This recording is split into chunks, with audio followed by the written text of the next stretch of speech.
Господине Орцев, јас кога реков дека имам уште многу работа, благодарам на некој што ме подсетивте. Кога сме кај спортските сали, отидете до средното земјоделско училиште, отидете до Куклишки, видите дали е тоа фама, дали е тоа детска играчка или е предизборен маркетинг. Јас повеќе не зборувам. Зборувате за театарот во Струмица. Па како не ви е срам? Во ваше време, единствено нешто кое што успеавте да го направите е да дозволите театарот да се запали, да изгори до темел и сега ако реконструкцијата претходно, бидејќи таму имаше зграда, вие добро знаете, ако беа потребни 500.000 евра за реконструкција, сега се потребни 3 милиони евра. Затоа што знаете убаво дека во ваше време театарот изгоре до темел. 3 месеци работевме на рачистување на пеплосаните греди од пожарот во ваше време. И сега да ви кажам, значи театарот се работи. Ако вие мислите дека не се зидаат тули, дека не се работи, е сосема грешка. Значи прво се направи според законот, бидејќи театарот сакавме да биде во автентичен изглед како што е бил претходно, реставрација. Значи требаше да падне под Министерство за култура, односно музеот на Струмица требаше да изработи проект со кој што ќе биде предмет за заштита на културно наследство. Значи тоа се заврши. После тоа процедурата е да се изработат археолошки искупувања, значи се буше одредени сонди, тоа си стои, може да одите слободно да видите, дали случајно има одредени археолошки наоди под тој објект. И тоа се заврши.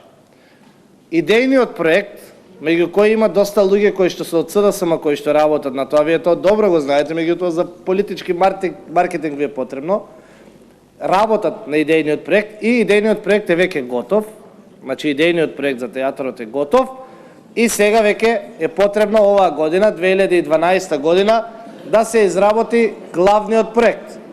Ова е процедура која што ја налага законот во Република Македонија, бидејќи се работи за обновување или реставрација на стар театар. Значи не се работи за градење на нов театар.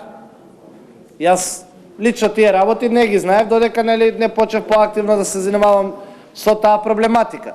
И многу полесно е да изградите нов објект, каде што ви е потребно само локацијски услови, планска документ, отколку да направите реставрација на стар објект.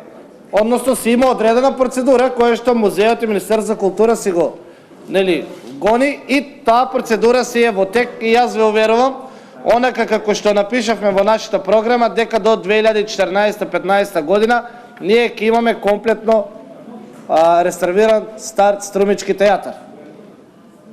Ке се видиме после 3-4 години, ке поразговараме дали Славе Гошев не ја зборувал вистината или лажел. За мене тоа е едно исто.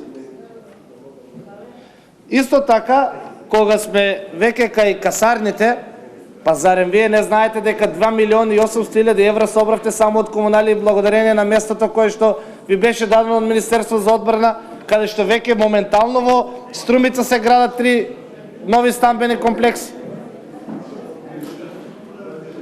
Значи, Министерството го продаваше земјиште, 80% од парите одеа во општината, 20% одат во транспорт и врски, ама комуналиите не ги взимаше Министерството, ги взимаше општина Струмица.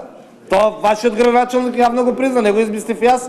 Ние рековме 2 милиони, вие рековте 2.800.000. Толку ви чини плоштадот во Струмица. Толку е. И сега зборувате дека ВМРО ДПМН ја кочи Струмица. И не сакам да зборувам за инфраструктурните проекти кои што кога ви одговара се пари од ЕБРД, а кога треба вие да се повалите, се наши пари. Значи, прочистителната станица која што ја ветувате 10 години наназад, не само вие, и претходните градоначалници, сега треба да се прави со пари од Светска банка и преку Министерството за животна средина, тоа било проект на локалната самоуправа. Па дури си честитате таму, глумите нешто на телевизија. А кога треба ние да излеземе и да кажеме дека тоа е преку Министерство за животна средина и преку заем од донација од Светска од ИБРД и од ИПА фондовите, тоа не биле пари на владата, тоа биле европски пари, како тие пари така да не ги даваат на нас. Па и пари додите вие во Дукен да пазарувате, без пари треба да имате образ. Зошто па вие во ваше време не сте взимале такви кредити? Туку благодарение на владата на Република Македонија, кога имавме добра економска ситуација 2007-2008 година, се разборчивме во многу меѓународни финансиски институции, благодарение на тоа сега ги добиваме тие заеми кои што се наменски. Благодарам.